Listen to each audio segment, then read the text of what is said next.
सर्वप्रथम तर आपल्या या सर्व उमेदवारांना माझ्याकडून खूप खूप शुभेच्छा। कार्यकर्त्यांची भेट मी यासाठी घेते की त्यांच्या काही अडचणी असतील, त्यांना माझी काही मदत लागणार असेल तर त्या सगळ्यांशी सुसंवाद साधणं हे माझं काम आहे, माझी ड्युटी आहे आणि त्यासाठीच मी सर्वांची भेट घेते। छान वाटलं, छान प्रतिसाद मिळतोय आणि असाच प्रतिसाद सर्व उमेदवारांकडून मिळेल मी अशी अपेक्षा करते। मी सर्व उमेदवारांना खूप शुभेच्छा देते आणि भविष्यात त्यांना संधी मिळते आणि त्या संधीचं त्यांनी सोनं करावं, या नवी मुंबई शहरासाठी काहीतरी करण्याची संधी मिळते आणि त्यांनी ती करावी अशी मला आशा आहे।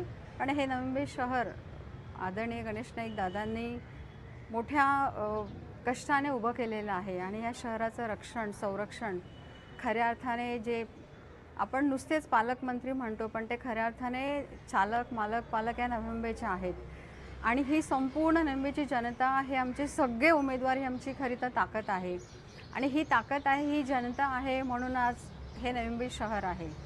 मी पुन्हा सर्वांना शुभेच्छा देते आणि येत्या 16 तारखेला BJPचाच गुलाल उधळला जाईल या नवी मुंबईत, त्यात शंका नाही। हा आम्ही ठाम विश्वास व्यक्त करते इथे आणि इथे